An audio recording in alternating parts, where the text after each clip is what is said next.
satu yang sedang berada di zona merah ingin menarik Bigetron turun ke bawah karena mereka sedang merangkak. Tapi apakah Bigetron langsung mengasih 1 poin itu atau dia akan memasak ke game yang ketiga? So, langsung kita menuju ke dalam lane of down.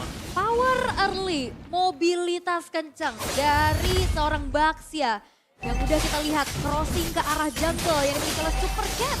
Dan ini udah mulai terlihat adanya kembali agresivitas yang dimiliki oleh Geek Fam, terutama dengan adanya Uranus Brave Knight di sana dengan basic combat emblem yang dibawa oleh Luke-nya. Ini sih Ken kehilangan banyak banget monster jungle ya. Dia bahkan belum level 3 loh untuk saat ini. Dan lihat Nihil, dia udah level 3 duluan. Dia bakal loncat ke atas dan ini bakal mempersempit farming dari Super Ken. Super Ken bakal stuck di level yang ketiga seharusnya.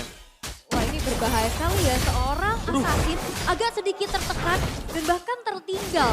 Ini udah dihabisin semua jungle-junglenya, Super Ken mau farming kemana lagi dan bahkan Nggak ada. dia membuang waktunya untuk recall terlebih dahulu setelah terkena poking damage dari Geek Fam. Ini jatuhnya Nihil bakal dapetin level 4 dengan EXP-nya 60%. Dan nanti di Turtle Pit-nya itu bakal ada level yang kelima untuk Nihil ketika Retribution-nya on point. Sehingga Super Ken benar-benar dimatikan sejak early game. Dia bakal ngedapetin level yang ketiga sampai menit yang kedua ketika nantinya belum ada objektif lagi dari segi jungle yang bisa diamankan. Dan terlihat dari XP lane-nya juga ini agak jauh juga ya dari segi mobilitasnya. Kita tahu Luke dengan Uranusnya dia bisa cut minion, sedangkan Super Chorizo ini movementnya agak sedikit terhambat. Dan dia dibutuhkan banget nantinya untuk ada di dalam satu buah team fight. Dengan efek crowd controlling yang dia miliki oleh Super Chorizo. Dan Turtle yang pertama bahkan udah dipegang oleh Nihil terlebih dahulu. Oke, sudah dipegang Nihil tapi robe-nya tidak ada yang level 4. Sedangkan Nihil sudah berada di level 5. Berbanding 2 level, Super Ken akan melewatkan begitu saja. Tapi lihat dipaksa ke arah depan sana. Menurunkan flicker dan bahkan Super Ken kali ini gak bisa membantu ke arah belakang. Super Ken harus menjadi bulan-bulanan warga. Dan Nihil masih bisa kabur ke arah belakang. Super Chorizo flickernya berhasil mendapatkan 1 poin kill. Luke terlalu dalam gak bisa untuk keluar. Dengan para pemain dari Geek Fam yang mendapatkan keuntungan sangat banyak. Setidaknya ini Super Ken makin ditinggal lebih jauh lagi nih. Yap, dan Tales Prediction 50-50 ya. Dan melihat kembali pola permainan dari Geek Fam yang sangat-sangat agresif. Sekarang sudah mulai ada gangguan di area orange. I'm offended terhadap seorang Super Moreno. Khawatir yang mundur ke arah belakang. Dan lihat Paloski. Dia benar-benar sustain banget di level 4. Dan retribusi di tangan Nihil. Gak cuma itu, lihat dia dapetin purple buff. Sehingga tadi Super Ken stuck di level yang ketiga. Dan untuk sekarang baru dapetin level yang keempat menuju ke perbedaan 2 level. Super Ken kehilangan purple buff-nya, kehilangan juga bottom lane forming-nya. Super Ken benar-benar ditekan dari awal game. Oke, karena dia tahu early game dari Lancelot itu punya power. Jadi kalau early-nya sudah patah, metode late game-nya akan lebih setelah lagi. Jadi beda 3 level loh antara kedua Dan bajak. diambil lagi. Oh my god. Art of Thievery memang seni mencuri tapi lebih depan sana. Paloski. Maria mantap berhasil diamankan oleh Finn. Di tangan oleh seorang Super Sake, tapi itu ternyata tidak membuat Cold-nya swing. Masih coba untuk bertahan, bahkan di depan sana Nihil. Masuk terlalu dalam, apa yang diberikan oleh seorang Nihil, tapi bahkan Kadera memaksa Super Sake hilang. Purify yang dia pegang ternyata tidak berimpact maksimal. Yes, dan bahkan ini Aboynya juga langsung terbang ke atas dengan wings by wings-nya. Dia bisa ngasih follow up sehingga pertukarannya menjadi sangat-sangat mahal untuk Bigetron Alpha. Karena Super Sake hilang, ditukar dengan adanya roamernya aja. Dan Geek Fam, mereka sangat-sangat memanfaatkan mobilitas mereka. Wings by wings, ada Baxia Shield of Spirit-nya juga. Ini ngebuat akhirnya teamfight yang bisa diciptakan oleh Bigetron Alpha. Oke lah tadi ada 1 pick off tapi single target. Dan di saat tidak ada Bloody Hand, ini counter initiate dari Geek Fam yang sangat-sangat baik. I'm offended. Membuat Super Moreno terkena heavy berting. Dengan 3 short kill yang keluar. Masih coba dihajar meninggal secara Super Chorizo. Nihil di depan sana flicker telah dikeluarkan. Luke tersisa untuk menyelesaikan tugas yang telah dibuka oleh seorang Nihil. Dan bahkan Nihil memaksa seorang Super Ken mengadu retribution. Luke masih harus bertahan, damage-nya terlalu sakit. Para pasukan dari Geek Fam itu hanya buying time. Membuat Chorizo akan terperangkap karena udah gak ada flicker lagi. Dan sekarang tertabrak. Chorizo mencoba untuk bertahan semaksimal mungkin. Damage yang terlalu besar dikeluarkan. Tapi nampaknya kalau Luke 2 kali kena turret damage, dia bisa pecah robot di depan sana. Dan ini ngebuat wah lagi-lagi. Lagi-lagi membuat Super Ken. Bloody Hand dalam seorang Paloski. 1 pemain kill. Gagal didapatkan kah? Untungnya Stone Rose yang tepat membuat poin kill didapatkan oleh Super Ken karena kalau tidak itu rugi benar. Wow, ini ngebuat dari Bigetron Alpha mereka masih coba untuk cari celah lagi dan lagi. Dan walaupun sebenarnya tadi ada rotasi juga dari Geekfam untuk bisa nge-punish keberadaan dari Super Sorizo.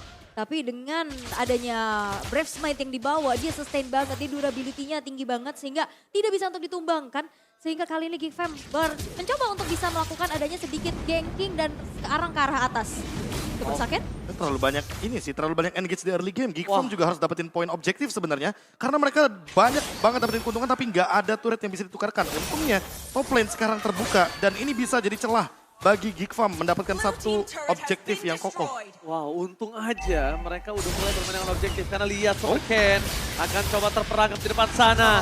Dimakan Nile dan Pawloyski. Sekarang para pasukan dari Bigetron harus merelakan Super Ken. Terlalu dalam buat ditolong. Gak bakal bisa. Kalau mereka maksa untuk nolong Super Ken, mereka nggak ikhlaskan Super Ken, itu kemungkinan akan ada dua malah yang hilang, Ul. Yep, dua level yang sekarang terlihat perbedaan antara kedua belah jungler. Outer top turret sudah berhasil dihancurkan dan kontes objektif ini bakal lebih sulit untuk Super Ken. Yang dimana dia baru saja ter-take down, dia nggak punya powerful buff juga. Power of Retribution yang sangat-sangat berbeda, ini ngebuat akhirnya dari Bigetron Alpha coba untuk merelakan adanya turtle yang sekarang sudah di set up oleh Geekfam, tapi ternyata ditarik ulur terlebih dahulu. Masih dikasih waktu. Super Ken masih memiliki kesempatan untuk mencoba melakukan take over turtle supaya para pasukan dari Geekfam tidak mendapatkan dua turtle, tapi Super Fin mancing mania gagal mantap. Para pasukan dari Geekfam mereka standby on position, dibalaskan dengan ada Venom Strike. IMU tidak hanya membuat clear minion sangat cepat, tapi ternyata soft skill yang dikeluarkan tadi itu membuat Nile free. Lihat Nile di minimap. Dia bahkan gak gunain retributionnya. Dia gak pakai karena dia mau kontes seluruh jungle yang dimiliki dari Super Ken. Invasi jungle, wah ketarik lagi. Mancing mania mantap. Tapi nampaknya untuk di all in terlalu keras dapetnya look. Mungkin kalau Kadera bisa di all in. Walaupun ada Purify ya masih case-nya ya di sini. Gak mau terlalu langsung overcommit juga dengan adanya Bloodihan yang ditahan oleh Super Fin. Dan sekarang Super Ken dengan War Axe yang sudah diamankan. Dan juga arah bottom lane, Super Ken yang mencoba untuk masuk. Tapi nampaknya hanya bisa melihat dari kejauhan terlihat. Lihat. DPS dan cicilan damage tetap di atas. Bloodihan with Flicker, look di all in begitu saja. Membuat para pasukan dari Bigetron Alpha memiliki kesempatan untuk mendapatkan turret pertama mereka di arah top lane. Meskipun turret pertama mereka dapatkan di arah top lane, tapi ternyata Kadera nggak mau nyanyain seluruh kesempatan buying time yang diberikan oleh Luke. Ya apalagi lihat Kaderanya udah punya satu correction side dan attack speednya bakal lebih kejam lagi nanti ketika sudah mulai memasuki teamfight besar berlima. Untuk sekarang Geekfam mereka lagi unggul, mereka tinggal jalanin apa yang udah mereka build dari early game. Buat Bigetron Alpha mereka kebalikannya. Karena mereka tahu harusnya kalau Super Ken benar-benar under banget di sini kondisinya. Jadi mereka memperkuat lini goldnya. Mereka ingin memperkuat Super Saken-nya agar permainan front to back bisa dijalankan. Dan kalau kita lihat dari segi gold, mau bagaimanapun Bigetron Alpha sekarang mencoba untuk mendapatkan objektif, mereka masih under gold. 4.000 gold leading dari Geekfam. Membuat mereka bisa nabrak dengan sangat instan apalagi ketika Nile-nya ready seperti ini. Alright, terdeteksi ada Super Sorizo di depan sana. Mencoba untuk mancing mania mantap, tampaknya gagal. Super Ken harus mundur ke belakang, blazing run from Kadera. Berhasil di cancel, terpakai Bloodihan. Instant pick up terjadi, para pasukan dari Geekfam memaksa lebih. Mereka berhasil memakan Super Ken, walaupun harus kehilangan Kadera. Tidak hanya para pasukan dari Geekfam, mereka mundur bukan dengan tangan kosong. Mereka berhasil memakan poin kill yang mahal. Super Ken, di saat Super Ken lagi tumbang, Lord-nya harus pop up. Dan mungkin saja kalau Geekfam berani, mereka sudah berada di sana untuk saat ini. Yap, dan Geekfam mereka cukup berani untuk bisa melakukan adanya satu buah inisiasi di dalam adanya inner dan juga outer turret yang masih kokoh berdiri. Sehingga follow up yang diharapkan dari Aboy ini nggak berjalan dengan optimal karena dia yang terperangkap. Wave minionnya udah ke-clear duluan sehingga kalaupun dia dipaksa masuk, ini udah otomatis dia juga bakal bisa ke pick off seperti Kadera. Yang tadi kita lihat dia coba untuk ngasih follow up damage dan akhirnya berhasil untuk di pick off untuk pertama kalinya. Dan bayangin itu kalau misalkan ada Super Saken, teamfightnya jadi 5 lawan 5. Bigetron Alpha mampu untuk menahan dan bahkan menukarkannya dengan Kadera itu udah worthy banget. Bigetron Alpha kalau maksain di Lord ini baru aku bilang nggak worth it. Kenapa? Karena takutnya damage-nya kurang dan malah Geekfam yang dapetin keuntungan berlipat ganda. Walaupun untuk berlipat ganda tapi mancing mania gagal mantap. Dibalaskan kembali ke oleh Pawloyski. Tampaknya Pawloyski juga sadar kalau dia paksa sekarang ini nggak worth it. Dia nggak punya flicker. dia nggak punya flicker. Walaupun aim offendernya udah gambling aja tadi Ul. Tarik kena enggak. Iya, dan bahkan itu ada research yang akhirnya bisa didapatkan ya informasi bahwa tidak akan ada flicker. Tidak akan ada inisiasi kejutan dengan adanya flicker dan juga Bloody Hand. Dan ternyata Lordnya bakal coba untuk dilanjutin lagi. Super Fin masih belum mendapatkan target yang optimal. Walaupun sebenarnya di sini udah ada Super Saiyan yang selalu di belakang Super Fin untuk bisa ngasih follow up damage. Tapi Lordnya di reset lagi. Oke, Lordnya di reset lagi. Mereka mau tungguin tapi Bloody Hand. Fokus ke Pawlowski. Following up blessing red from Kadena. Menukar belakang bahkan Saken gak bisa mendapatkan 1 point kill pun. Mereka harus menukar 2 point kill dengan 1 orang Pawlowski. Tidak worth it, tidak adil. Bahkan para pasukan dari Gigfam bebas untuk invasi seluruh jungle. Lihat di top lane-nya, bebas didorong sama minion. Free Lord harusnya di tangan dari Ya, Gigfam. itu reset yang bagus banget dari Gigfam sih. Mereka bener-bener reset di timing ketika slow push di top lane-nya berjalan gara-gara look. Dan lihat apa yang terjadi ketika all in kepada Baloyski dari teman-teman Bigiran Alpha. Mereka yang malah kemakan 2 pemainnya dan sekarang Super Fin. Oh, Super Fin dipasang berdekatan belakang apa hilang. Astagfirullah di tangan Nael. Lihat recall tas from Nael dari bentuk cornet. Kali ini berhasil mendapatkan 1 point kill yang sangat mahal. Super Fin tidak ada di saat para pasukan Gigfam mendapatkan Lord. Bahkan para pasukan dari Bigetron Alpha, mereka cuma bisa melakukan split push. Bahkan tadi lihat flicker dari Super Sorizo mencoba untuk menangkap Kadera, tapi Kadera masih punya BMI.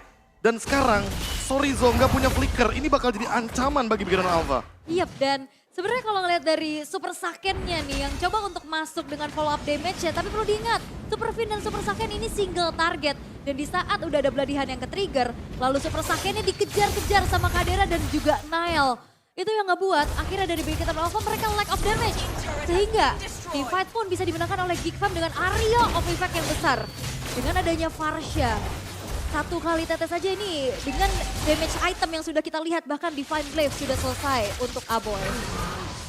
Ini kalau misalkan kita melihat makin lama game berjalan ya, Kaderanya makin lebih kejam lagi sih untuk bermain front to back.